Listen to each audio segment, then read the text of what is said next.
Hola, hola, muy buenas, bombers. Vamos a ver esta continuación del tema de APRAT que tenemos aquí. Es el tema 19, accidentes de tráfico. Y bueno, nos habíamos quedado aquí en la página 26, justo viendo lo de los 250 y 200 metros. En cuanto a las recomendaciones sobre la ubicación del vehículo, señales de balizamiento. Y antes de continuar, vamos a hacer un pequeño repaso sobre las preguntas de el Anki que tenemos aquí. ¿Qué medidas de seguridad deben ejecutar la agrupación de tráfico de la Guardia Civil al llegar al lugar del accidente? Pues realizar la zonificación del accidente en área caliente, templada y fría. Ello zonifica. ¿Qué se debe valorar antes de realizar una maniobra de rescate en un accidente? La seguridad propia y los accidentados. Si hay mercancías peligrosas, hay que ver la numeración del panel naranja y actuar conforme al plan especial. Datos iniciales en un accidente. Tenemos la ficha esta, nombre del alertante, número de teléfono y dirección del siniestro, número de vehículos implicados, número de víctimas, incendio, servicios activados. ¿Quién determina la ubicación? Los agentes del vehículo de emergencia, los agentes de la autoridad. ¿Qué tipo de asistencia se proporciona inicialmente a las víctimas? Inicial hasta la llegada de los servicios sanitarios. ¿Qué se debe hacer en la zona fría durante un rescate? Pues controlar estrictamente el perímetro exterior del accidente y destinarlo para el personal relacionado con las actividades de carreteras. ¿Qué papel juegan el personal de mantenimiento en un accidente? Pues la colocación de señales previa autorización de los agentes del tráfico.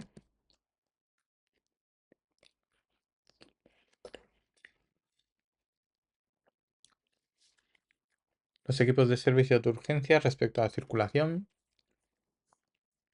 deben procurar la menor afección posible sobre el resto de la circulación.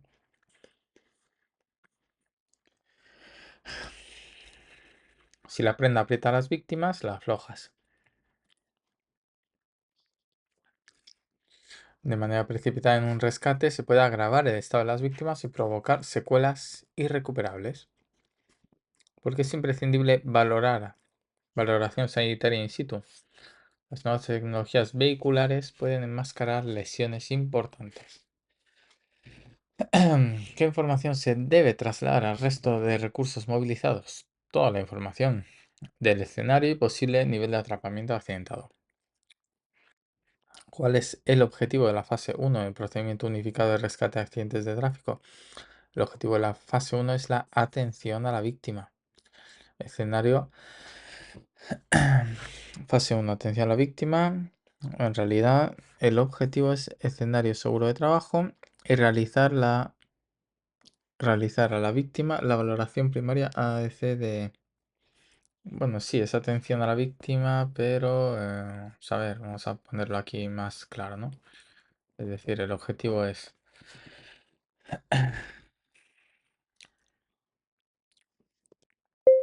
Escenario seguro de trabajo.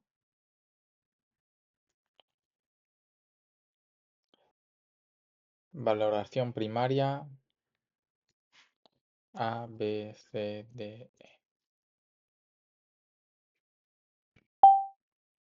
Ahora sí, ¿no? Escenario seguro de trabajo y valoración ABCD. Mucho mejor, es atención a la víctima. ¿En qué consiste la conducta PAS? Proteger, avisar y socorrer. Primero proteges, luego avisas, luego socorres. Proteger, alertar y socorrer. Vale. ¿A qué distancia mínima debe colocarse la primera señal de preseñalización en una vía? A un mínimo de 250 metros del lugar del accidente, dependiendo del tipo de vía. Y de 100 metros en vías convencionales del lugar del accidente. Vale, eso es lo que pone aquí. 250 metros del lugar del accidente, pudiendo variarse dicha en función de las características y afluencia de tráfico, o 100 en vías convencionales, 100 metros del lugar del accidente, pudiendo variarse igualmente. Eh, Bien, ¿qué más me cuentas? Pues te cuento que A ver, así. Está bien. ¿Cómo debe realizarse el estacionamiento si no hay otros servicios de intervención presentes? En el sentido del accidente, protegiendo la zona de actuación. ¿Vale? Sentido del AT y protegiendo.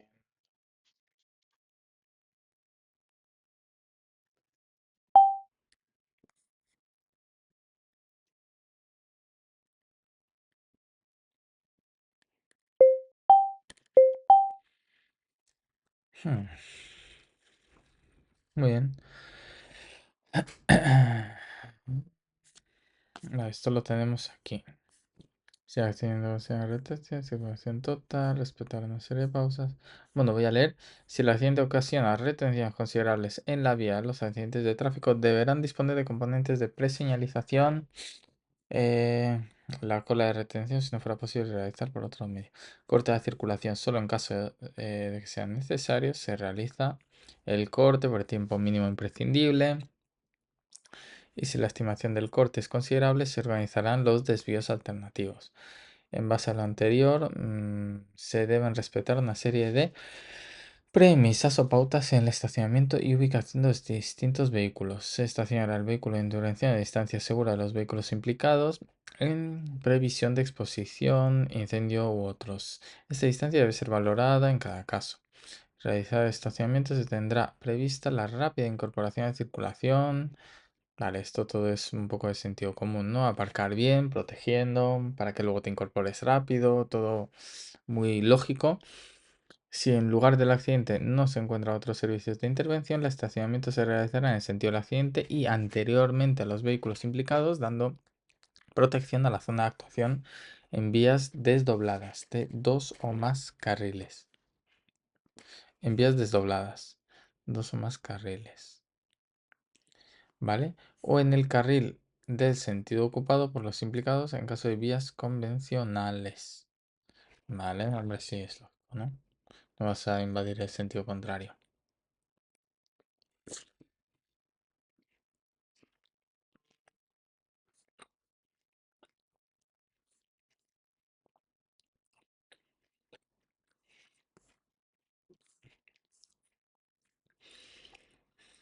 ¿Vale? Si existen otros servicios.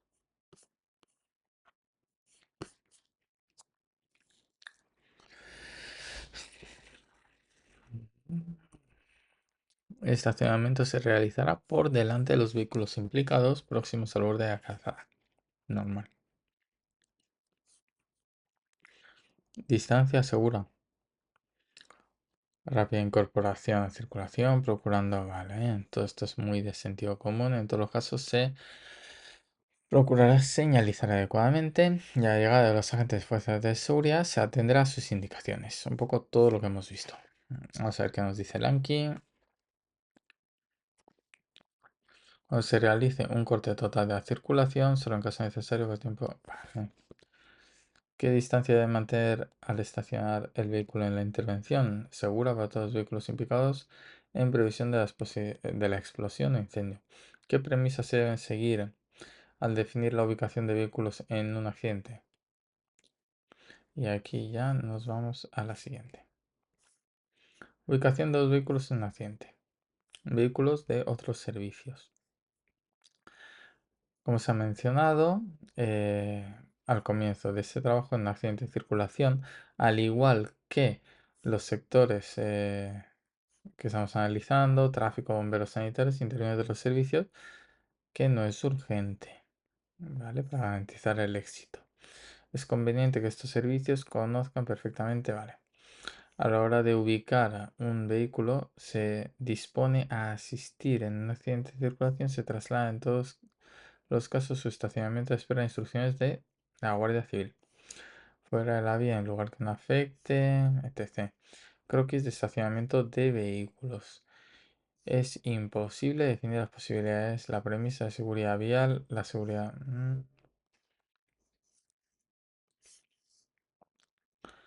la señal de advertencia de peligro. Vale, bueno, aquí te dice como es imposible definir todas las situaciones según los tipos de riesgo, pues se hace la premisa de seguridad vial del interviniente y la zona caliente del escenario final, prestación de auxilio. Entonces ya te dice aquí una serie de señales, pictogramas que vamos a utilizar. Las señales de advertencia, las de prohibición, los conos, tráfico, bomberos, sanitarios y de conservación y limpieza. Bien, y te dice los diferentes croquis. Agradecemos al subsector de tráfico Guardia Civil de Valencia en los croquis del plan de actuación. Ahí te dice croquis 1A, 1B, 2A, 2B, 3, 4, 5, 6, 7, 7 por 2, 14.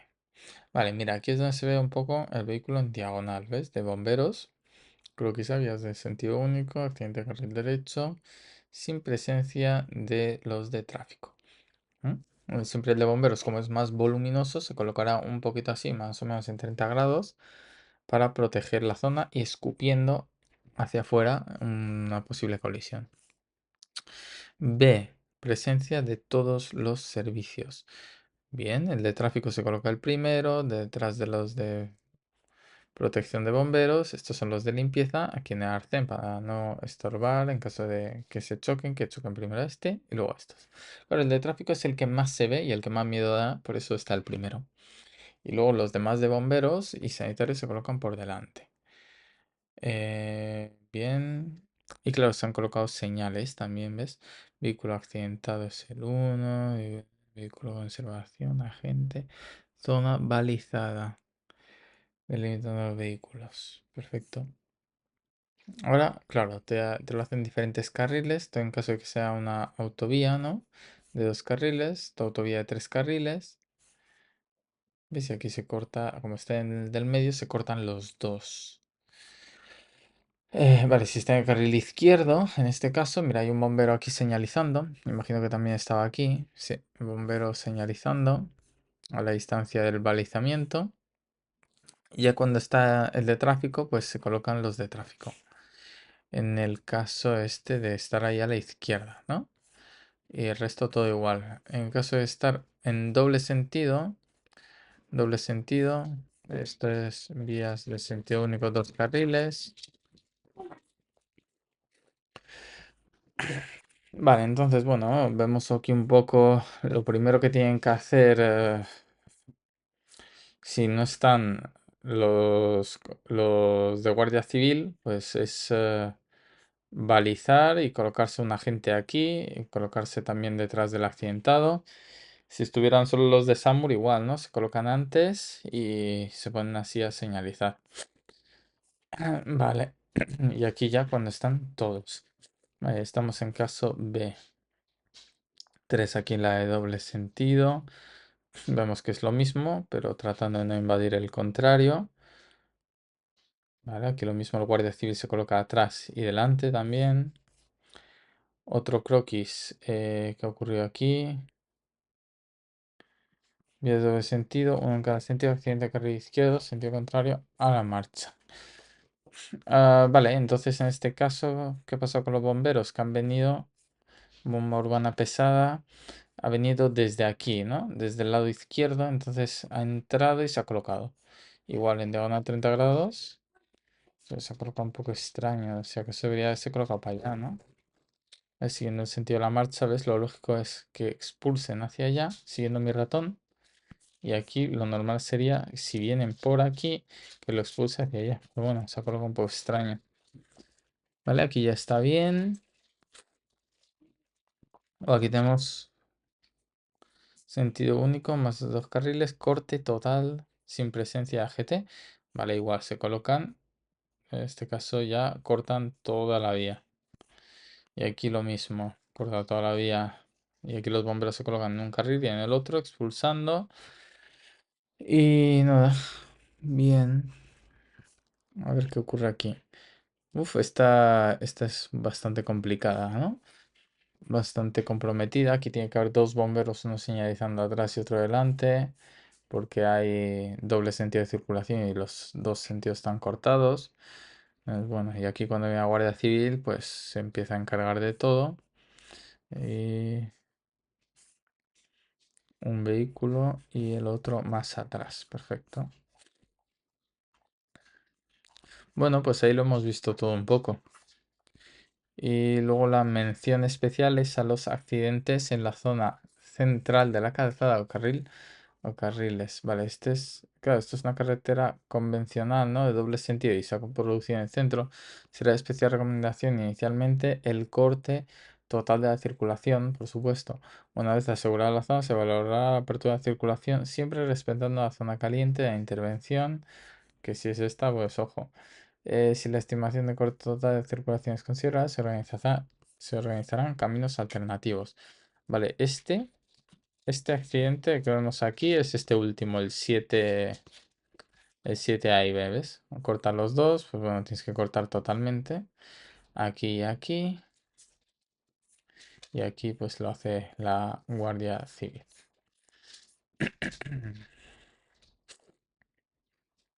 Esto era la zonificación del escenario y ahora pasa al reconocimiento. ¿Ves? Te pongo aquí el esquema también para que se vea. Entonces todo esto ha sido emplazamiento seguro del vehículo y zonificación del escenario. Y este anexo 2 es de a ver, zonificación del escenario. Ubicación del vehículo de emergencias, anexo 1. ¿Anexo 1 de qué? Vamos a ver, llegada a los servicios de emergencias, funciones, emplazamiento y zonificación. Emplazamiento seguro del vehículo. Muy bien, eso es lo que hemos visto. Sí, porque hablaba de la ley de tráfico, ¿no? Y demás. Aquí qué datos tomar. Entonces, bueno, genial. Vamos a ver qué nos dice el test de esto. El Anki. Seguridad vial, seguridad interviniente y la zona caliente del escenario. ¿Qué premisas se deben seguir al definir la ubicación de los vehículos en accidente de tráfico? Seguridad vial, del interviniente y de la zona caliente. Bueno, aquí si te das cuenta va de más de proteger a más gente a proteger a menos. ¿Qué es lo que va a proteger a más gente? La seguridad vial, que es donde están la mayoría de las personas, ¿no? Circulando por la vía. Eso es la prioridad. Lo segundo, la seguridad propia de interviniente. Es decir, si tengo que primar seguridad vial o propia, pues primero la seguridad vial, ¿no? Vale. Seguridad del interviniente y luego la zona caliente del escenario, que es donde estamos el interviniente y el accidentado. ¿A qué distancia mínima se debe colocar la primera señal de preseñalización en una vía? Distancia mínima, a ver, en convencionales era 50 metros, ¿no? Y por ambos lados.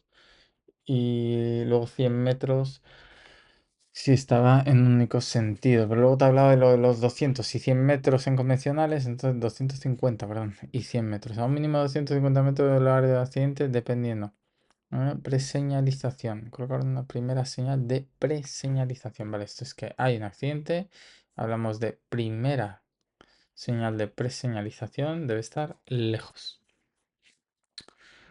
250. Bien.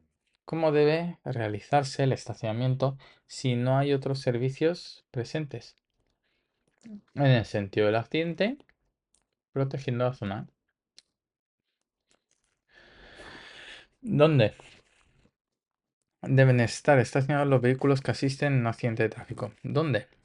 Fuera de la vía, en un lugar donde no afecta la circulación o fluidez del tráfico rodado. Que asisten, estacionarse los vehículos que asisten fuera de la vía, en un lugar que no afecte, que asisten.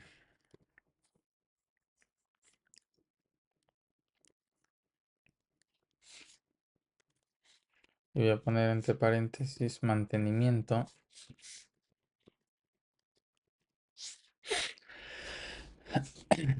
Muy bien.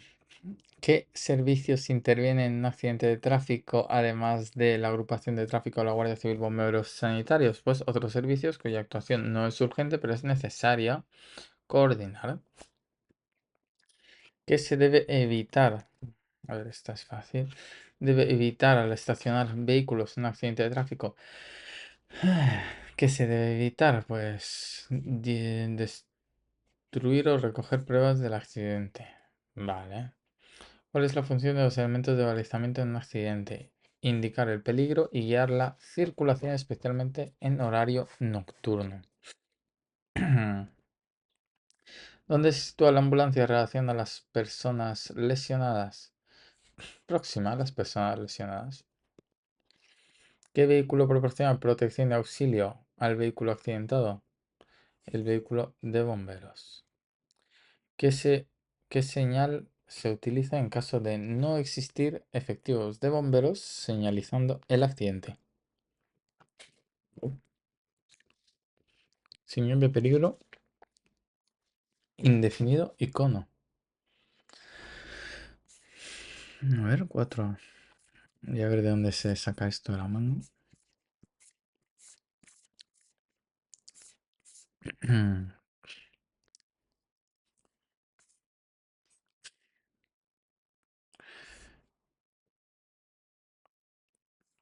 Vehículo de bomberos dando protección y auxilio.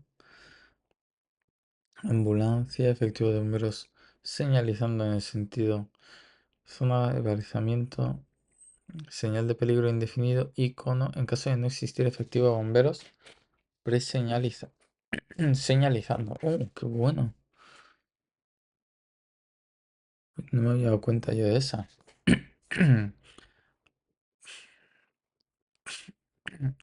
Claro, al ser en doble sentido, al ser en una vía de doble sentido, si solo hay un bombero para señalizar donde más probable sea, pues aquí que vengan, ¿no? En el sentido de la marcha, pues ahí van a colocar una señal de peligro indefinido. Mm. Y ahora voy a ver la de doble sentido aquí. Efectivo de bomberos señalizando en sentido contrario al accidente o bien señal de peligro indefinido y cómo. Aquí sí que están los dos. Aquí sí que están los dos. Vale. Ah, pues mira. Ya peligro indefinido y con. Perfecto. ¿Qué acción realiza la ambulancia en ambos croquis? Está próxima a las personas lesionadas. Hmm. ¿Cuándo se recomienda solicitar apoyo aéreo sanitario en una emergencia? Intervención y ubicación del helicóptero. Vale, esa creo que no entra. Y esto como siempre confía, pero comprueba. A ver si vamos aquí a rescate de accidentes de tráfico, fase 1, llegada y emplazamiento de vehículos y ubicación de los vehículos de emergencia, anexo 1. Y esto es esto de aquí, ¿no? Ubicación de vehículos de emergencias, que es el anexo 1. Y del anexo 2 no menciona nada más. Y ahí de aquí pasa a reconocimiento, prioridades iniciales, control de riesgo, que es precisamente todo esto. Reconocimiento, prioridades iniciales, control de riesgo, etc. ¿Vale? Y ya vamos por aquí abajo. Entonces, bueno, vámonos.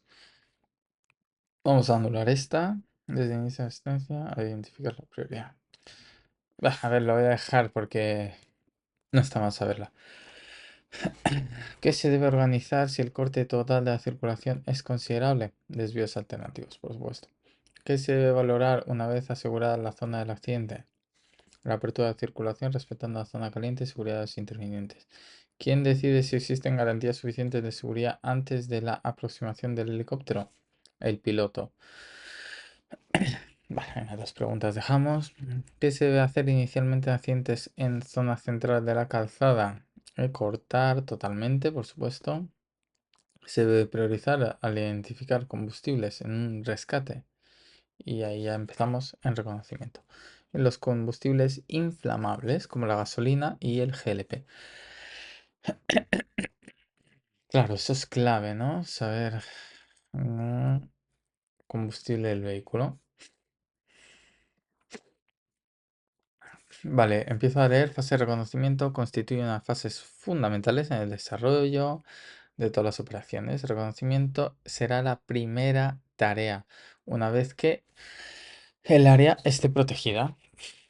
¿Vale? Se considera pues dar una vuelta de 360 grados respetando la zona caliente. Y solo en los momentos puntuales, solo por el mando, esta distancia podrá invadirse con el fin de identificar riesgos concretos, combustibles, etc. O sea, se respeta la zona caliente para no entrar en peligro extremo y si el mando autoriza, entramos dentro.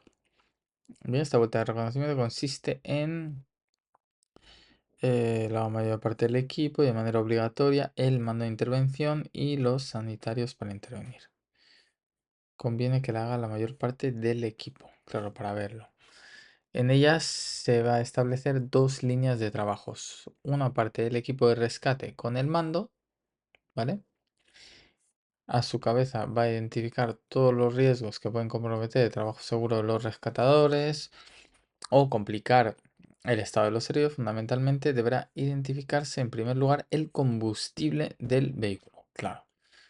Primer riesgo que se controla antes de invadir la escena. El combustible del vehículo. El resto de riesgos se irá identificando en el orden que va apareciendo de fuera adentro. El riesgo de inestabilidad, ¿vale? Esto es que el vehículo se pueda caer. Entonces, primero, vehículo, gasolina, luego inestabilidad. Bien, identificación de combustibles aquí, vuelta de reconocimiento, vemos fotos y el riesgo de inestabilidad. Riesgos de contactos eléctricos, farolas, semáforos, transformadores, riesgos de derrame de líquidos.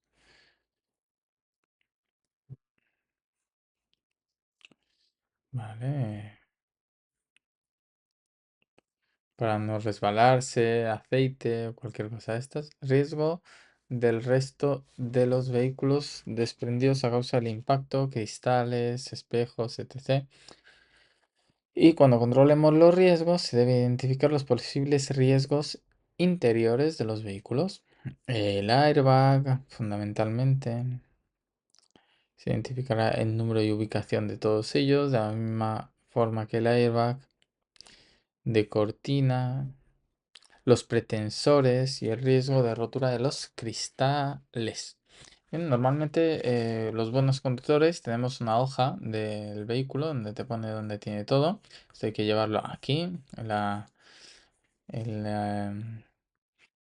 ¿cómo se llama? En el parasol. Y nada, ayuda siempre a ser rescatado, ¿no? Y a evitar riesgos. Vale, riesgos debidos a la carga del vehículo. Carga del vehículo debe identificar siempre que sea posible que llevan en los maleteros. Ah, carga del vehículo, maleteros o espacios de carga. Estos riesgos también habrá que identificarlos y neutralizarlos, por supuesto. La experiencia y la formación harán que el equipo de rescate reconozca elementos o riesgos particulares relacionados con las diferentes marcas de modelos. Ujú, claro.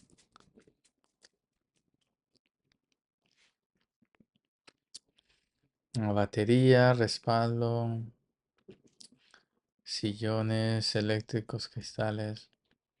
Existen tanto fichas como bases de datos accesibles. Claro. Hmm. Eso lo puede ir mirando alguien, ¿no? Mientras se aproxima al vehículo, las características del vehículo. Y ya más relacionado con la víctima y solapando tareas con el personal, identificar el atrapamiento de las extremidades. Y en una segunda línea de reconocimiento, es sanitario, dará una vuelta de 360 con el fin de descubrir el número y ubicación y estado de los heridos. Vale, para entrar en detalle. El contacto con los heridos en la dirección hacia donde miran ellos, para que no tengan que girar el cuello y no se lesionen. Luego, la prioridad en reconocimiento exterior sanitario es la búsqueda de personas inconscientes. Todo herido inconsciente hasta que se demuestre lo contrario será considerado un herido crítico, informando inmediatamente al mando del equipo de rescate. Vale, hay que informar. No olvidemos que el trabajo de rescate ronda en torno a las víctimas y todas las maniobras que se determinen irán directamente relacionadas con el estado y ubicación de las mismas, considerando la intervención desde el primer momento. ¿Vale? Ese es el reconocimiento exterior y el reconocimiento interior. Y ahora vamos un poco con las preguntas que nos salen. Bien, entonces, ¿qué se debe priorizar al identificar el combustible en un rescate? Pues dos líneas de logo, una parte de equipo de rescate. Vale, gasolina o GLP, claro, son los más inflamables, entonces se deben, las que tienen mayor poder calorífico, entonces, gasolina y GLP, más el GLP. Vale, ¿qué premisas se deben seguir al definir la ubicación del vehículo en un accidente? ¿Qué premisas? Pues la seguridad vial, la seguridad interviniente y la zona caliente del escenario final. ¿Dónde se deben estacionar los vehículos que asisten? Y hablo de mantenimiento en un accidente de tráfico. Fuera de la vía, en lugar donde no afecte a la fluidez o al tráfico. ¿Cuál es la función de los elementos de balizamiento en un accidente de tráfico? Pues su función es indicar el peligro y guiar la circulación, especialmente en horario nocturno. Vale. ¿Qué se debe evitar al estacionar los vehículos en un accidente de tráfico? Pues obstaculizar, ¿no? No, destruir o recoger pruebas del accidente. ¿Vale? Ojo.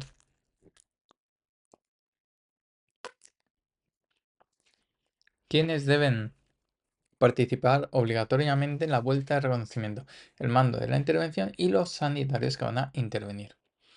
Bien, recordemos que aquí los sanitarios lo hacen en una segunda ronda, segunda línea de reconocimiento del escenario. Es sanitario o sanitarios, ¿vale? Y en la primera, el equipo de rescate. Rescate, sanitarios, ¿vale? Claro, el rescate tiene que asegurar que todo esté bien para que los sanitarios puedan acercarse sin ningún tipo de problema. En caso de que el rescatador vea un problema de salud o de riesgo inminente, procederá a la extracción. ¿Qué señal se utiliza en caso de no existir efectivos de bomberos señalizando el accidente? La de peligro permanente. Ah, y un cono. Señal de peligro indefinido se llama icono. ¿Cuál es la primera tarea en la fase de reconocimiento durante un rescate? Dar una vuelta de 360 grados al escenario del accidente. Vale. Vuelta de 360 grados. Como me gustan los colorcitos. Venga, perfecto. ¿Por qué es importante controlar el riesgo de inestabilidad en un rescate?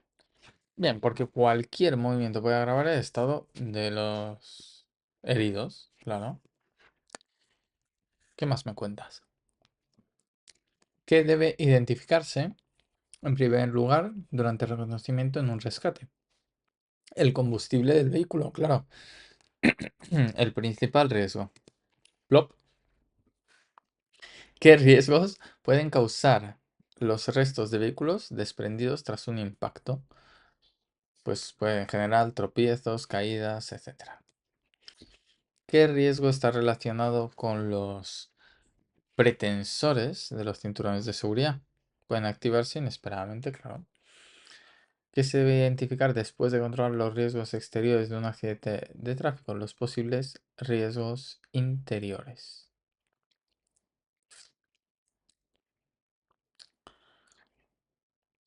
Vale. ¿Qué riesgos están asociados con los dispositivos de airbag que pueden activarse y generar explosiones o disparos de las bolsas? ¿Y qué tipo de riesgos presentan los derrames de líquidos en accidentes de tráfico? Pues pueden causar resbalones, caídas debido a la fluidez y densidad. Claro, esto es en caso de líquidos que no sean combustibles, porque ese es el primero que se debe controlar. ¿Qué riesgo existe con la rotura parcial de cristales ventanillas que te puedas cortar, ¿no? Heridos o que se puedan desprender sobre los heridos o rescatadores. Claro, el interviniente no se corta porque está protegido. ¿Cuál es el riesgo asociado de los contactos eléctricos en un accidente de tráfico? El riesgo proveniente de haber colisionado contra un elemento que contenga energía, como farolas o semáforos. ¿Qué indicadores pueden sugerir que un ocupante fue expulsado de un vehículo? Que no se encuentra en el vehículo. Faltan cristales, ventanillas o desprendimientos de puertas. ¿Qué importancia tiene la experiencia y formación del equipo de rescate? Permiten reconocer los elementos o riesgos particulares de diferentes marcas o vehículos. ¿Qué deben hacer los sanitarios en la segunda línea de reconocimiento? Vuelta de 360 para descubrir el número, ubicación y estado de los heridos. Una vuelta de 360 para que descubrir que el número, ubicación y estado de los heridos. Estado de los heridos. Número, ubicación y estado. Bien, ¿qué tipo de elementos se pueden encontrar en los maleteros de los vehículos de transporte? Bidones de gasolina, armas de fuego, pinturas, animales. Se debe tener especial cuidado con esto. ¿Qué se debe hacer con la carga del vehículo durante un rescate? Abrir e identificar para neutralizar los posibles riesgos. ¿Qué conocía intervención de rescate desde el primer momento? Estado y ubicación de los vehículos. ¿Qué condiciona la intervención desde el primer momento?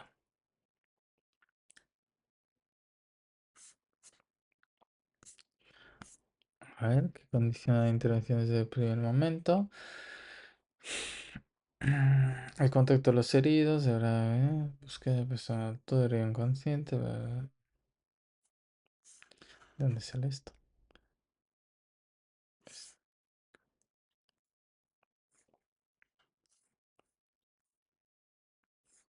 Ah, sí. Esta de la ubicación es una buena pregunta. Voy a marcar como importante. ¿Qué condiciona la intervención de rescate desde el primer momento? El estado y la ubicación de la víctima, por supuesto. Claro, si está grave, se procede a la extracción sin mirar demasiado más, ¿no? Está a punto de caer por un barranco. Por lo mismo, ¿qué prioridad se debe dar en el reconocimiento exterior de los sanitarios? Búsqueda de personas inconscientes. Espera, está fácil. ¿Cómo debe realizarse el contacto con los heridos desde fuera del vehículo? De frente. Donde miran los heridos para evitar que muevan el cuello. ¿Qué permite una estabilización manual o de emergencia? El abordaje del vehículo por la parte del sanitario para acceder a los heridos.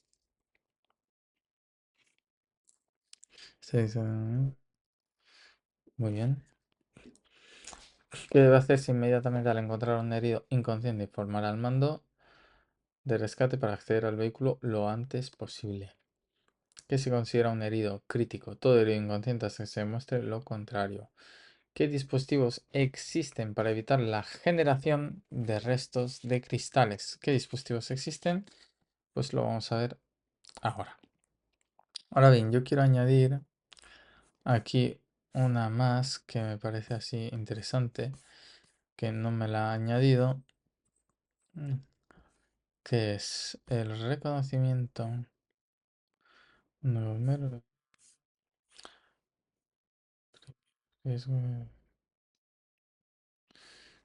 Vale. Riesgos, me parecen líneas de trabajo. Riesgos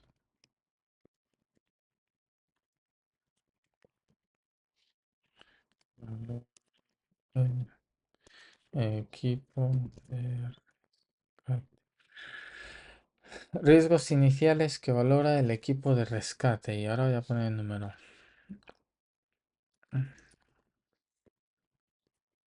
El combustible. ¿Qué más? Pues inestabilidad, riesgo del combustible, inestabilidad, ¿no? Contactos eléctricos,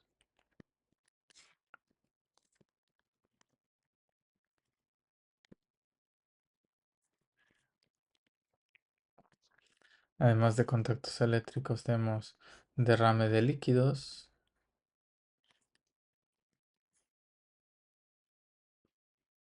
otros vehículos,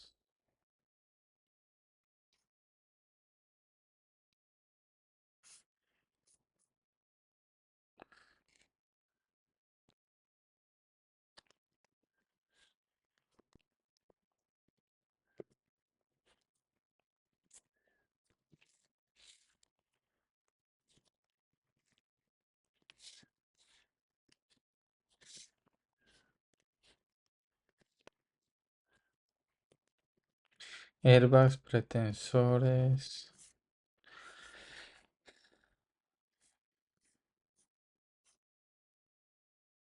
cristales. Pero entonces el resto de vehículos o ser imprevistas que puedan generar tropiezos o caídas.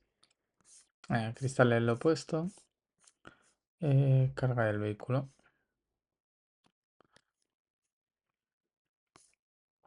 ¿Dónde eso estaría? Carga del vehículo. Equipo de rescate. Son 2, 4, 6, 7. Vale, que sí, había un octavo que era cristales, pero como ya lo he puesto. Riesgo de otros vehículos. Tropiezos, etc. Venga. Tropiezos. Dos. Sensores. Cristales. Venga. Y ya son 8, como pone en el temario. Riesgos iniciales. Iniciales. Equipo de rescate. Bien, este me parece interesante. Vale, y este ya lo quito. Bien, pues vamos a ver los dispositivos estos. Pasamos de fase, hemos hecho reconocimiento, o sea, zonificación del vehículo, emplazamiento seguro, ¿no? Zonificamos el escenario, reconocimiento, lo hemos hecho, y ahora prioridades iniciales. Vale, ¿cuáles son nuestras prioridades? Y aquí veo un corazón. Este corazón lo he puesto yo. Y vamos a ver por qué. Estas prioridades son consecuencia directa de la etapa anterior. Bien, si se ha hecho un buen reconocimiento, esta labor será más sencilla. Máxima prioridad a los heridos. Atendido, valorado, estabilizado y extraído del vehículo con las máximas garantías y en el menor tiempo posible. Tan rápido como se pueda y tan despacio como se deba. Así es como se debe extraer al herido. 1. Primera prioridad será facilitar el abordaje seguro del sanitario, identificar todos los riesgos, neutralizarlos y controlarlos. 2. La siguiente tarea es generar acceso seguro. Y puede ser que lo encontremos hecho, una puerta o ventanilla rota. Vale, en este caso el acceso no creado lo debemos crear como prioridad la creación del espacio para que pueda acceder. Un acceso de sanitario, perfecto. En cualquier caso, este acceso debe ser una tarea sencilla y no algo demasiado complejo, a no ser que sea necesario, ¿no? Ujú. En cualquier caso, se seguirán unas consideraciones básicas. Se buscará la maniobra más sencilla. Se trabajará principalmente del lado menos deformado Se elegirá aquella entrada que permita la ubicación del sanitario y resulte más eficaz. En caso de rotura, se elegirá la retirada del herido, la que menos restos para arrojar sobre él. Actualmente existen dispositivos adhesivos que evitan la generación de cristales y el abordaje por las ventanillas frontales con cristales laminados debe evitarse hasta que no se pueda proteger a los heridos, pues el corte de los mismos genera un polvo muy dañino para el organismo, sobre todo su inhalación. Vale, esto es importante.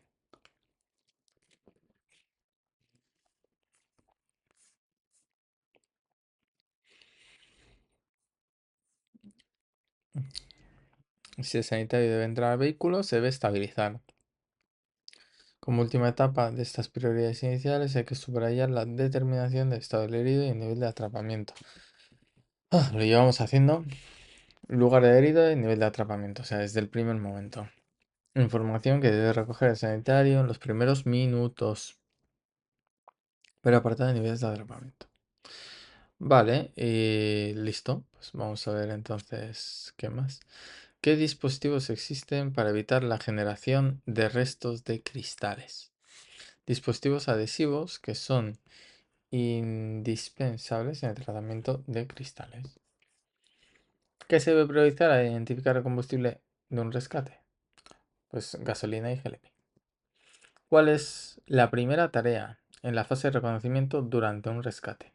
La primera tarea, ya lo hemos visto, realizar una vuelta de 360.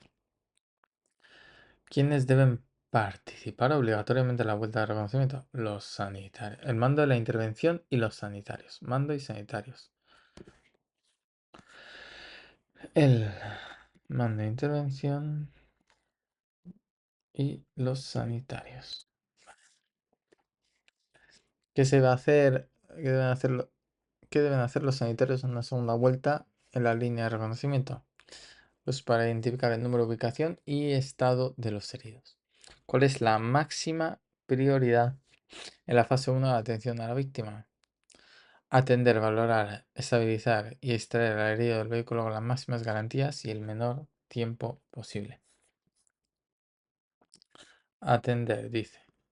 Valorar, dice. Estabilizar y que extraer al herido del vehículo con las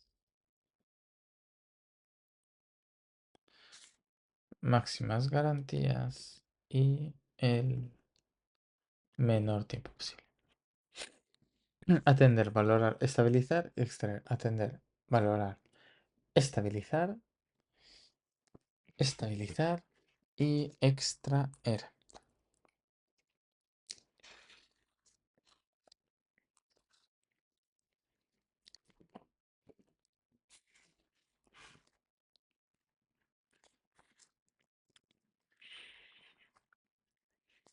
Consideraciones básicas para crear un espacio para el sanitario. Buscar la maniobra más sencilla. Trabajar por el lado menos deformado. Vale, más sencilla. Trabajar por el lado menos deformado. Y elegir la puerta de entrada que permita una ubicación eficaz del sanitario.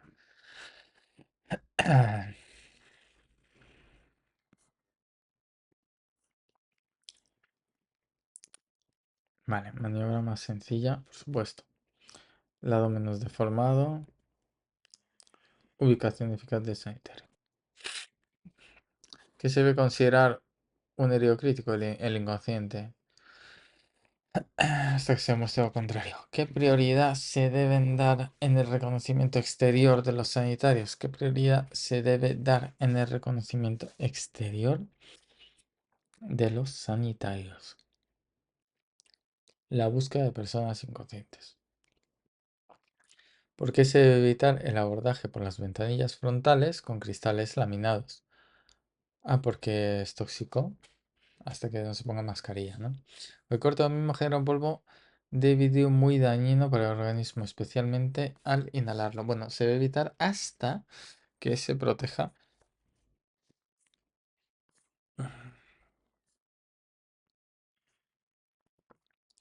hasta que no se pueda proteger a los heridos.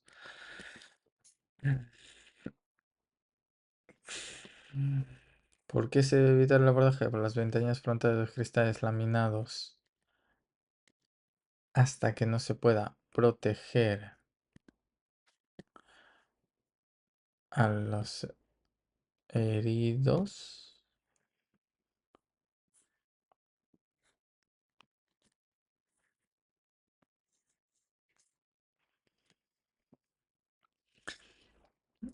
Muy dañino para el organismo. ¿En qué permite una estabilización manual o de emergencia? El abordaje del vehículo por la parte por parte del sanitario para acceder a los heridos. Bien, manual. ¿Cómo debe realizarse el contacto? El contacto con los heridos desde fuera del vehículo, frontalmente.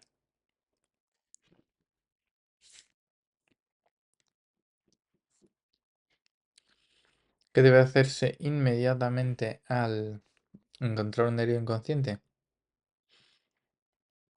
Informar al mando para acceder al vehículo lo antes posible. ¿Vale? ¿Por qué es importante transmitir rápidamente la información al mando durante el rescate? Para determinar los planes de excarcelación y comunicarlos al equipo. Ah. Abordaje las ventanillas cristales por daño.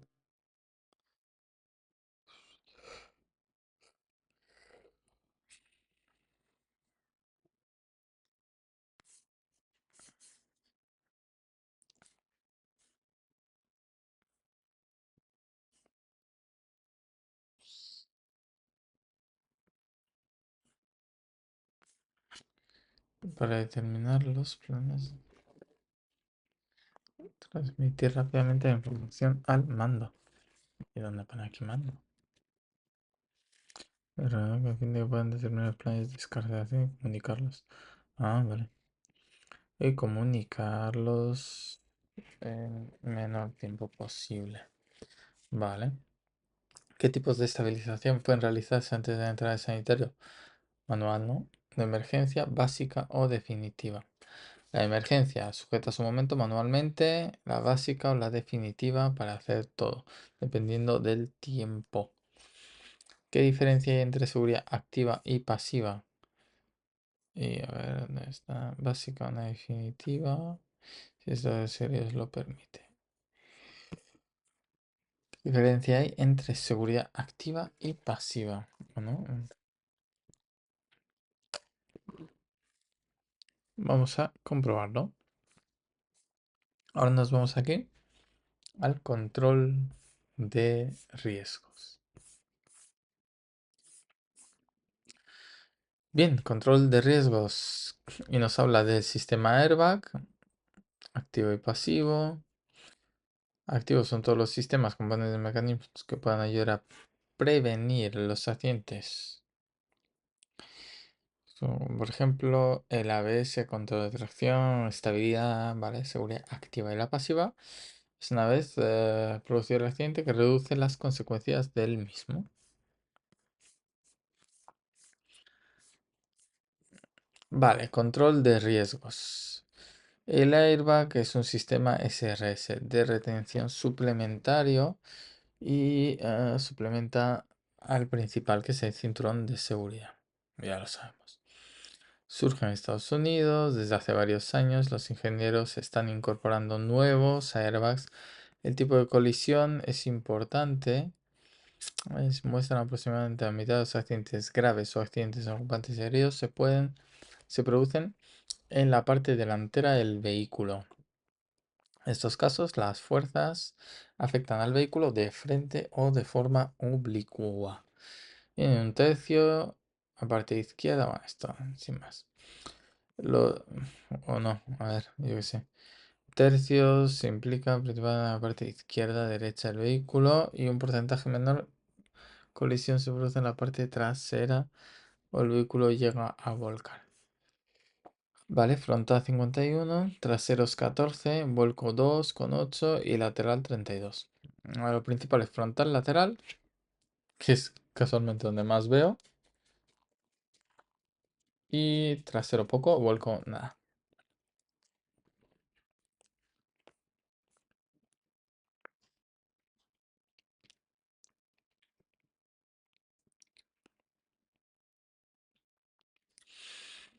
Los airbags se utilizan para protección de ocupantes y están colocados estratégicamente. Cuando la unidad de control detecta el accidente, requiere la activación de algún airbag, se activa. Dependiendo de la dirección, fuerza, ángulo, solo se activan los que sean necesarios, no todos.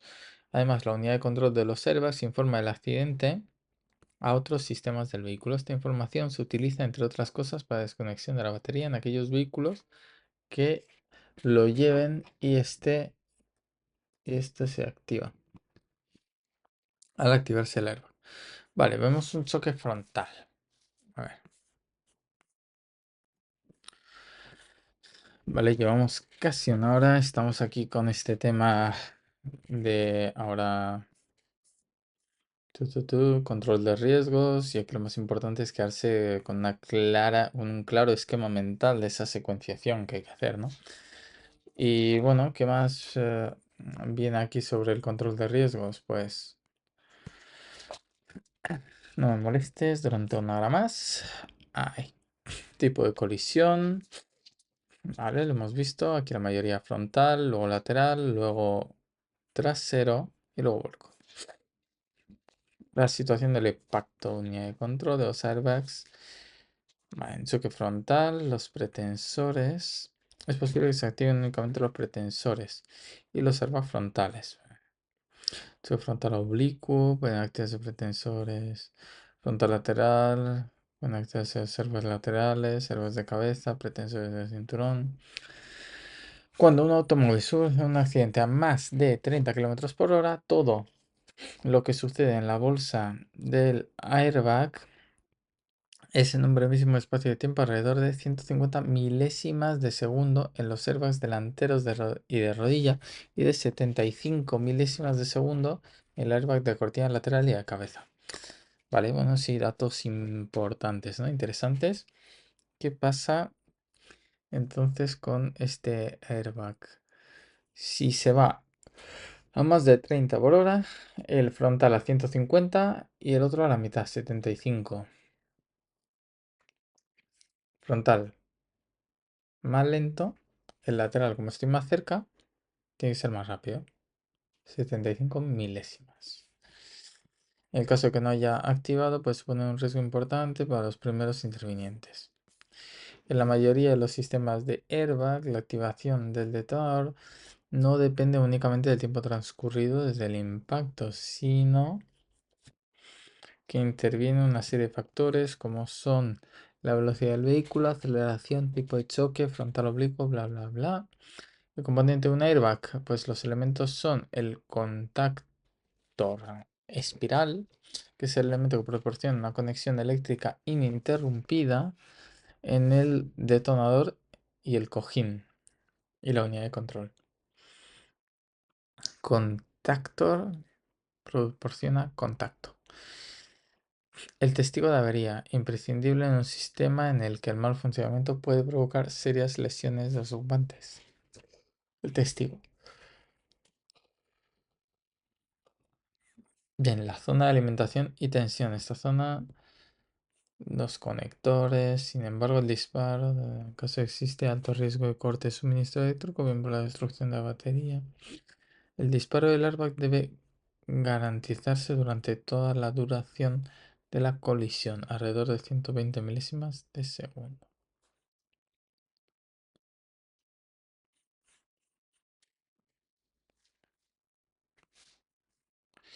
Vale, o sea que puede detonar aunque no es, aunque esté desactivada la batería, el airbag.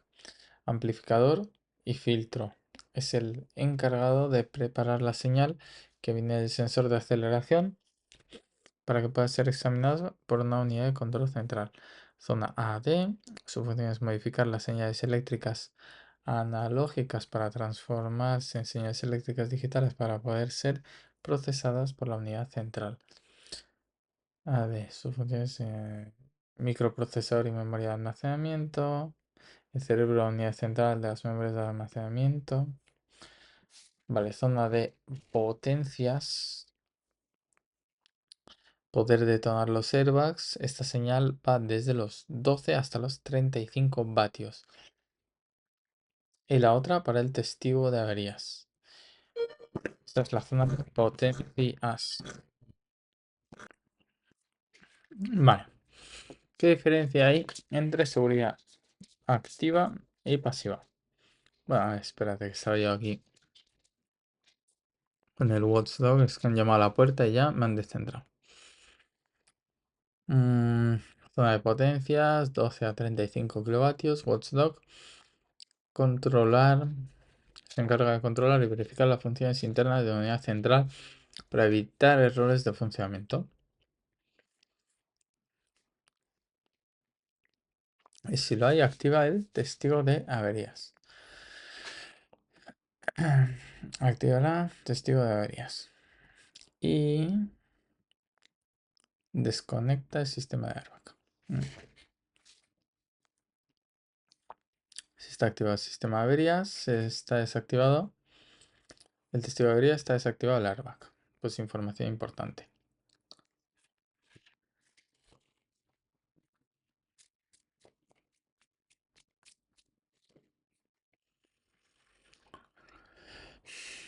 ECU. Gestión del sistema. Delante de la palanca de cambios. Fijada la estructura del vehículo, el tamaño es parecido a un cajetín de tabaco. Muy sensible mecánicamente. En el caso de Citroën Santia es interno, suele ser externo. A veces en el volante.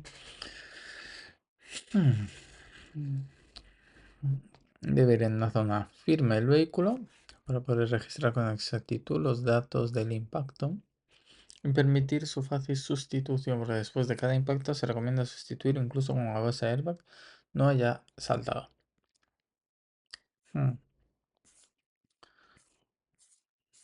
Vale.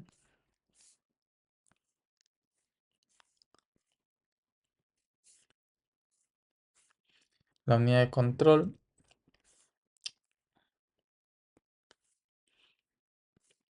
ECU es un captador típico de acelerómetro que está midiendo constantemente la aceleración a nivel de la columna de dirección.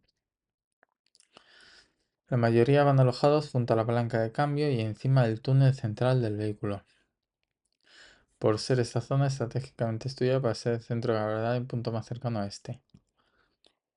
En la parte superior hay una etiqueta con las características. La ECU se encarga directamente del disparo del sistema, para lo cual dispone de un sistema de seguridad que implica disparos accidentales. Impida disparos accidentales. Básicamente se compone de 2 sensores en los coches normales y 3 en los descapotables con sistema ROX. El sensor de deceleración, el sensor mecánico de seguridad, lo tienen todos, y luego el sensor de vuelco solo para los descapotables además. Y ahora va a ver cada uno de los sensores, el de deceleración, mecánico de seguridad y el ROX no.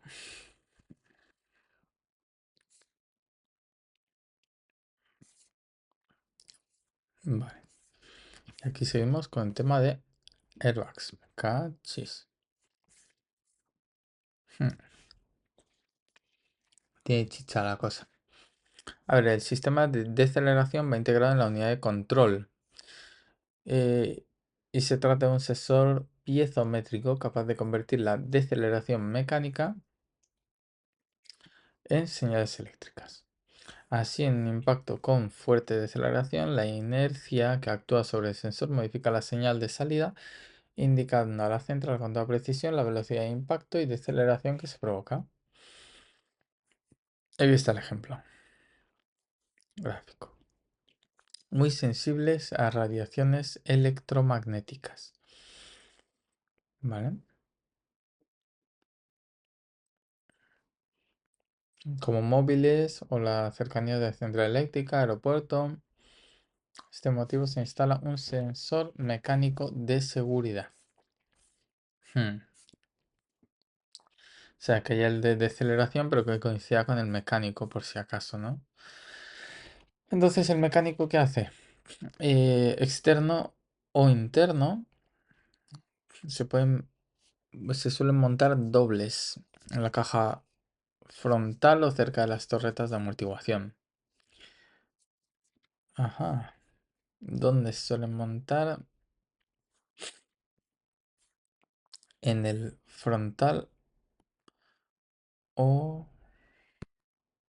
torretas de amortiguación. Se consigue una buena zona en donde confirmar la gravedad del impacto. El sensor mecánico dispone masa magnética retenida en su posición de reposo mediante un muelle con una tensión muy precisa.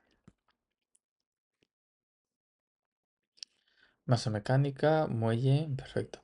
Esta masa puede desplazarse por el efecto de la inercia a través de un carril o tubo en desplazamiento.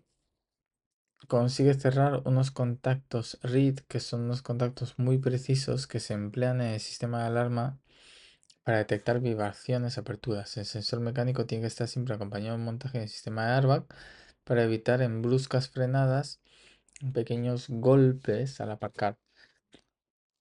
Golpes contra baches, disparos erróneos y lo mismo pasa con el sensor de deceleración. Tiene que ir acompañado del mecánico para impedir disparos erróneos a consecuencia de radiaciones electromagnéticas. ¿Vale? Así se van combinando ambos. El mecánico de seguridad y el de deceleración. Vale, es un dispositivo, el de gas, el generador de gas. Generador de gas, vale, lo voy a dejar aquí, continúo. Vamos a arranque un poco. ¿Qué diferencia hay entre activa y pasiva? Bueno, pues la activa ya sabemos que previene los accidentes y la pasiva reduce la consecuencia en el caso de accidente. Vale, esto lo sabemos. ¿Cuál es la máxima prioridad en la fase 1 de atención a la víctima? Atender, valorar, estabilizar y extraer. Atender, valorar, estabilizar y extraer al herido con las máximas garantías en el menor tiempo posible.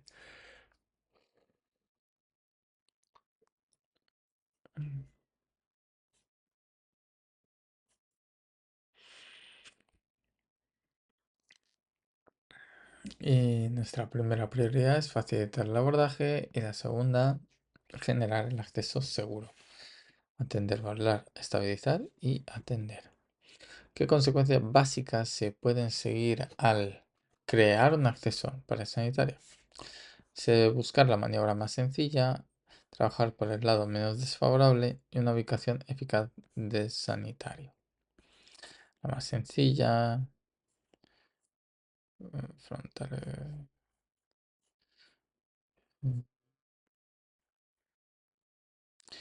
menos deformado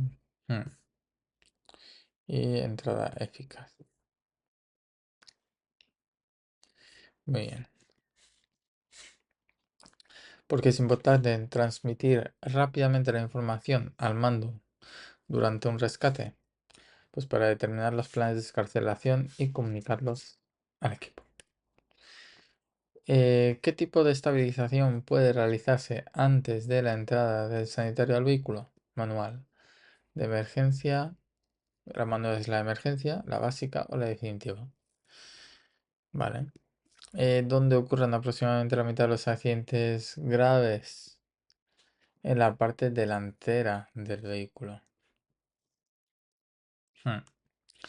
¿Por qué el airbag en Estados Unidos es diferente al europeo? porque en algunos lugares de Estados Unidos no es obligatorio utilizar el cinturón de seguridad. Oh, vale. ¿Cuál es el riesgo de los nuevos sistemas de seguridad para los primeros intervinientes? ¿Cuál es el riesgo de no estar? Pueden no activarse y presentar riesgo. Ajá. Vale. ¿Cuál es el propósito principal del airbag? Pues suplir al cinturón, ¿no? Bien. ¿Qué es el sistema ESRS en el contexto del airbag? Sistema de retención suplementario. Bien. ¿Qué porcentaje de accidentes corresponde al choque frontal? Es 50 y algo. 51,1%. ¿Cuánto tiempo tarda en activarse un airbag delantero? 150 milisegundos y el lateral 70. Bien. ¿Qué sucede en los airbags? No se activan en un accidente, pues que corren riesgo de activarse. Puede suponer riesgo importante para los primeros intervinientes. ¿De qué factores depende la activación de un detonador en los sistemas de airbag? Factores como la velocidad del vehículo, la aceleración y el tipo de choque. Mm, hmm, Vale. ¿Cuál es la función del amplificador y filtro en un sistema de airbag? Amplificador y filtro. Prepara la señal del sensor de aceleración para que pueda ser examinada por la unidad de control central.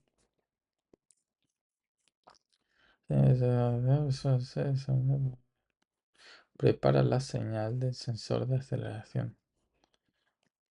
Joder, pues vale. ¿Dónde suele estar ubicada la unidad de control ECU en un vehículo? Eh, Delante de la placa de la palanca de cambio y fijando una estructura del vehículo. Palanca de cambio. Puede ser interna o externa. Vale. ¿Cuál es la función del contactor espiral? Contactor, contacto, ¿no? De la electricidad. Conexión eléctrica ininterrumpida entre el detonador del cojín y la unidad de control. Conexión eléctrica ininterrumpida. Y esto es el contactor espiral. Vale, sí es importante. ¿Por qué es importante el testigo de averías en un sistema de airbag? Bueno, porque el mal funcionamiento puede provocar serias lesiones a los ocupantes. Y mira, te digo más. El control de CU. ¿Qué más nos decía esto? Contact.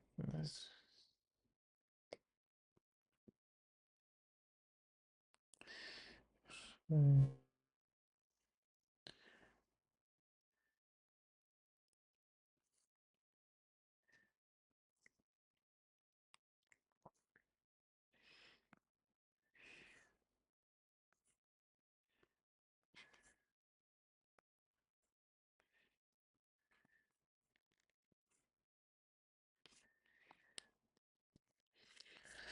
Hablando del testigo de averías, yo voy a poner aquí. Importante el testigo de averías. A ver, problema de funcionamiento puede provocar serias lesiones en los ocupantes. Vale. Pero, ¿qué más pasa? Pues pasa lo siguiente. Si se detecta fallos en algunas zonas de la unidad central,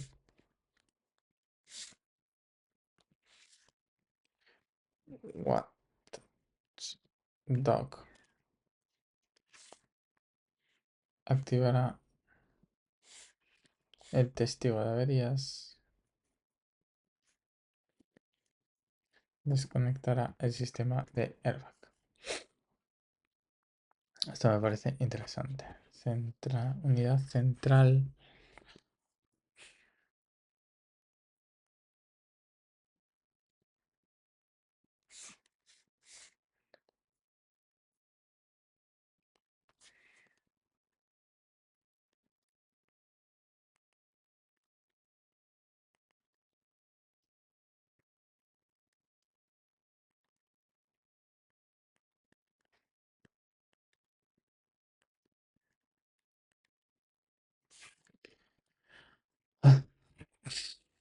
Muy bien. Debe hacerse uso simultáneo de las señales acústicas luminosas especiales. ¿Hasta cuándo deben mantenerse? Pues sí.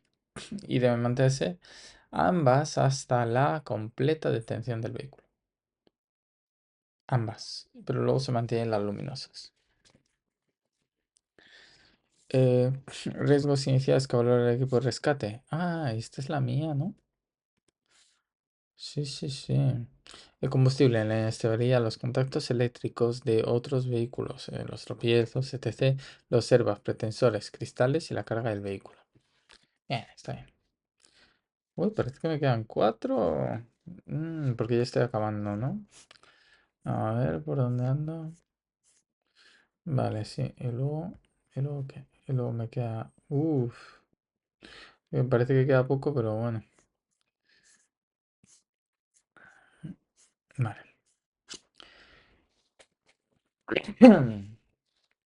¿Cómo se debe colocar los triángulos de señalización en un accidente de tráfico? A 50 metros en ambos sentidos. De doble sentido a 50 y 150 si es de un solo sentido. 50 por delante y 150 por detrás. Si no es en ambos sentidos, 50 en ambos sentidos si es de doble. Y a 50 si es de un solo sentido. Primero 50, luego 150 en el mismo sentido. Y si no, 50 y 50. Vale. ¿Qué se debe poner en marcha durante la emergencia hasta que lleguen los servicios de socorro? ¿Qué se debe poner en marcha? La cadena de supervivencia. ¿Qué deben hacer los conductores de vehículos de emergencia al acercarse a una intersección? Según el artículo 67. Adoptar extremas precauciones del Real Decreto 1428/2003, ¿no?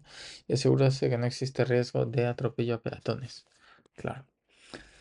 ¿Quién garantiza que garantizan los servicios de asistencia según el artículo 5.4? La ausencia de personas ajenas en las labores propias de la asistencia, donde ocurren aproximadamente la mitad de los accidentes graves, en la parte delantera del vehículo.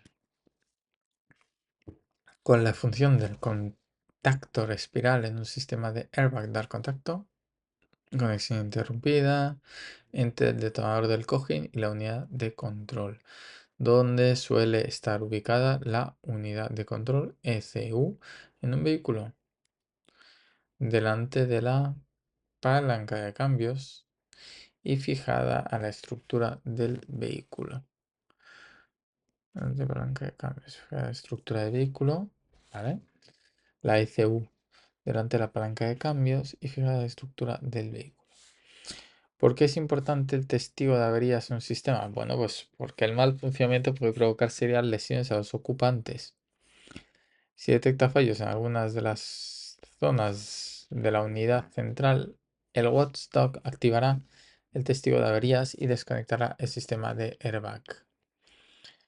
¿Puede hacerse uso simultáneo de señales acústicas luminosas? ¿Hasta cuándo deben mantenerse? Sí, deben mantenerse hasta completa detención del vehículo. Riesgos iniciales que valora el equipo de rescate: combustible, inestabilidad, contactos eléctricos de otros vehículos, tropiezos, etc. Cuidado. Combustible, inestabilidad, contactos eléctricos, airbags, pretensores cristales y carga del vehículo. Vale, primero por fuera: combustible, inestabilidad, contactos eléctricos y de otros vehículos, ¿no? Y son cuatro. Y luego otros cuatro de dentro: airbags, pretensores, cristales que puede haber dentro y la carga del vehículo dentro del vehículo, exterior, interior, desde fuera hacia adentro. ¿Qué se debe poner en marcha durante la emergencia hasta que lleguen los servicios de socorro? La cadena de supervivencia. Y cómo se deben colocar los triángulos de señalización a 100, a 50 y a 150 y 50 metros. Muy bien.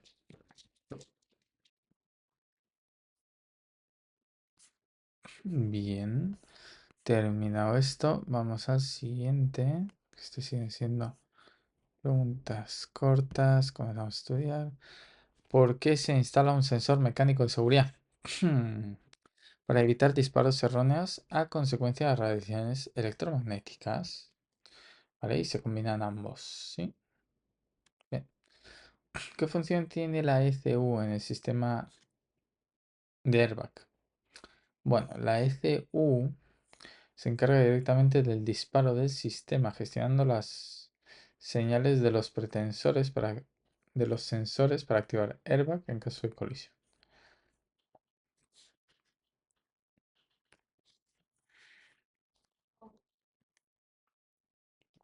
Directamente el disparo del sistema. Bien. ¿Dónde se suelen montar los sensores mecánicos externos? En el frontal o cerca de las torretas de amortiguación. ¿Vale? ¿Qué tipo de sensor es el sensor de deceleración? Bueno, el sensor de deceleración es un sensor piezométrico. ¿Y qué es lo que hace? Pues detecta cambios en la velocidad del vehículo. Este es el sensor de deceleración. Bien, para activar el sistema de seguridad. ¿Qué presión puede alcanzar los gases generadores de almacenado y presurización? Vale, vamos a ver. 900 bares. Deceleración, mecánico de seguridad. Vale. Vamos a ver el generador de gases. Es un sistema de alta resistencia mecánica con capacidad de producción de un elevado volumen de gas, mezcla de gases, lapso de tiempo, una demanda energética. Y los tiempos de los generadores de gases, los tipos de generadores de gases son los de reacción química, almacenamiento a presión presurizado, almacenamiento a presión tipo híbrido y ya está. ¿Vale? Y vamos a ver qué pasa con ellos.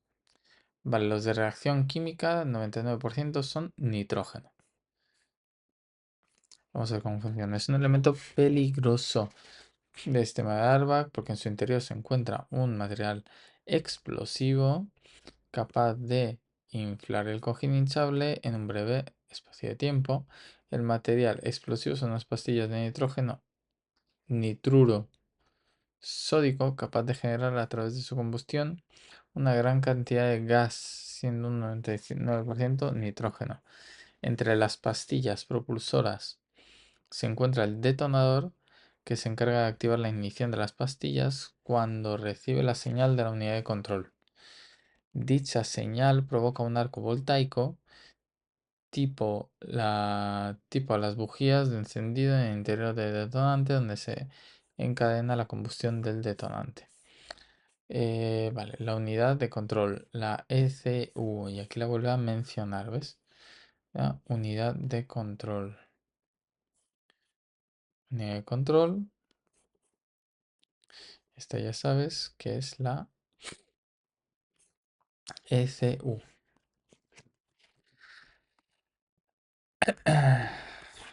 Vale, y vale, porque me interesa gestión del sistema, estructura, muy sensible.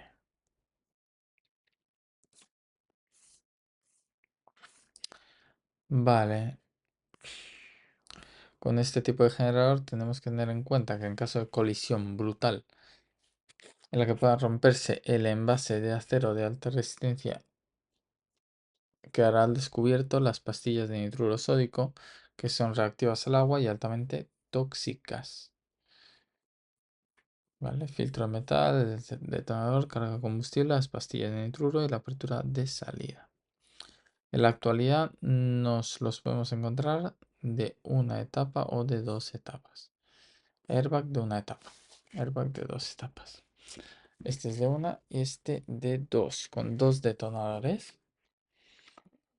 Vale. Ese es el de reacción química. Entonces, de reacción química, ¿qué tiene? Pues nitruro sódico, que al reaccionar se convierte en 99% de nitrógeno. Vale. Y luego el de almacenamiento. Uy, almacenamiento a presión. ¿Qué le ocurre? a presión tipo presurizado. Son botellas de alta resistencia donde se contienen unos gases de alta presión almacenados a hasta 900 bares. Generadores pueden tener de una o doble etapa. Las de dos que, las de dos que pertenecen a los llamados airbags inteligentes. Vale, una o doble. Y la de dos es inteligente. Su función se produce cuando un dispositivo pirotécnico recibe señal eléctrica de la unidad de control y rompe violentamente el encapsulamiento, dejando salir el gas a presión.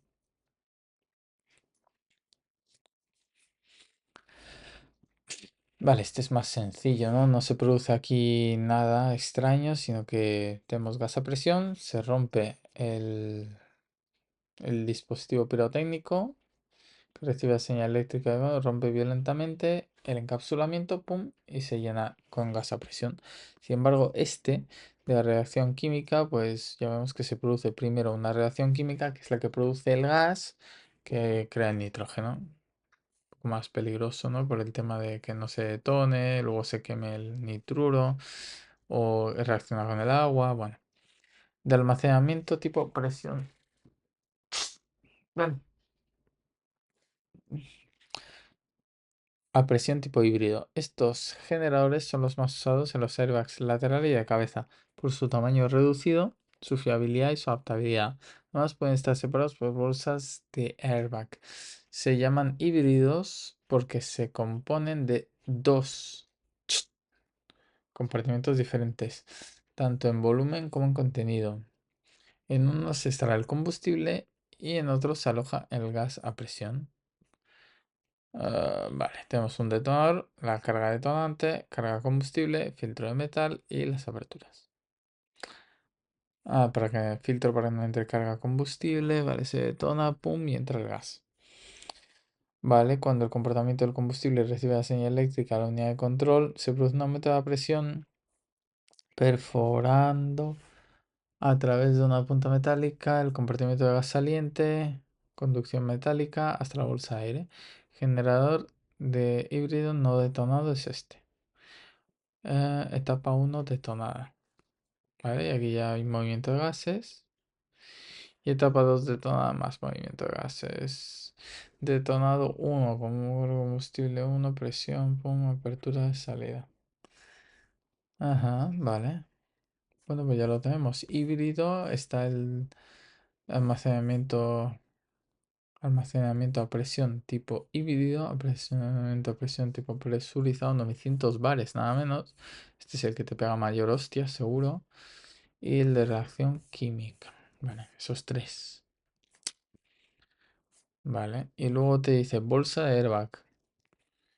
Tipo Kevlar, base exterior de nylon, interior de neopreno y hilo de alta resistencia, por supuesto. Orificios permiten la salida controlada del gas. Y el polvo de el cojín va plegado de forma minuciosa e impregnada de polvo de tabaco. No sé si querían decir talco, polvo de tabaco o fécula de maíz, con la finalidad de reducir el rozamiento de sus pliegues y mantener la velocidad del inflado. Vale, y luego vemos los... terminamos con los airbags. Localización de los airbags. Pues hay muchas marcas. Todos los sistemas de seguridad tienen el anagrama SRS, SIPS, IC o ICS. Localizar el distintivo airbag de conductor. En el centro, vale, está el airbag del conductor, de acompañante, de rodilla, el lateral, cortina, techo junto a los montantes. Y para poder identificar si el vehículo está equipado con sistema de airbag, los fabricantes sitúan pegatinas, ¿sí? En el parabrisas de los ángulos inferiores se sitúa la etiqueta identificativa que está equipado con airbag. Las pegatinas, si pone la palabra SRS, significa que tiene airbag delantero. Cuando se observe SRS en el airbag lateral, si pone airbag significa que disponen de sistema de airbag, pero sin especificar. Cuando se observa la palabra SIPs, tenemos airbags laterales. Vale, SRS delanteros, SIPs laterales. Y si viene airbag, tal cual, significa que dispone airbag, pero sin especificar. En el hueco motor lo podemos localizar en la torre de la rueda, en la parte superior de la aleta delantera y en el acoplamiento del eje volante. Los fabricantes podrán situarlo también en el hueco del motor, pero de fácil localización. Joder, y todo esto para identificar, ¿eh? Fíjate, hueco del motor. Joder, hueco del motor. Torre de la rueda. En el acoplamiento del eje del volante. Vale, hay varios sitios ahí donde se puede estar. En los montantes o soporte de las puertas también tiene pegatinas de control. ¿Vale? Eh, los airbags tienen 10 años de vida, igual que los cubre airbags. En el lado del acompañante, dentro de la guantera, se puede localizar una pegatina que advierte de no utilizar las sillas para bebés. En el cuadro de mando también puede haber señalización de airbag. Muy bien, pues vamos a seguir con esto. Generadores de almacenamiento presurizado. ¿A qué presión pueden ir los de almacenamiento presurizado?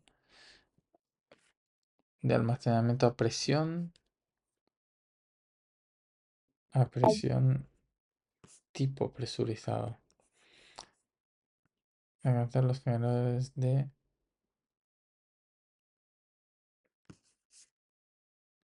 almacenamiento a presión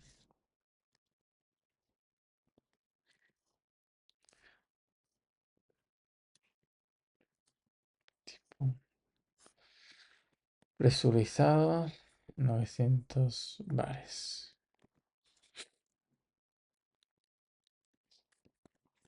Claro, porque hay almacenamiento a presión tipo híbrido también, no nos olvidemos. ¿Qué función tiene la ECU en el sistema de airbag? La ECU se encarga directamente del disparo del sistema, gestionando las señales de los sensores para evitar el airbag en caso de colisión. ¿Para qué se instala un sensor mecánico de seguridad? Para evitar los disparos erróneos a consecuencia de las radiaciones electromagnéticas. Sí, vale.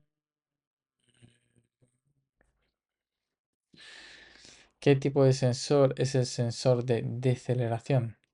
Un sensor piezométrico que detecta cambios en la velocidad del vehículo para activar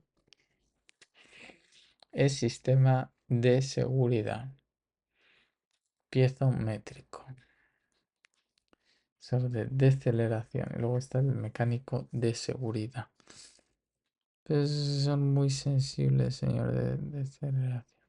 ¿Vale? El de deceleración es también sensible entonces, que es un sensor piezométrico, a los campos electromagnéticos. Entonces, por eso viene acompañado de un mecánico de seguridad. Externo o interno, disminuye la masa magnética sobre la proporción de reposo mediante un muelle. Ese es el del muelle. ¿Cuál de los dos tiene un muelle? El mecánico de seguridad, ¿vale? El piezométrico va a presión. ¿Qué ocurre si el envase de acero de un generador de gas se rompe en una colisión? Vale, estoy empezando a petar. Entonces,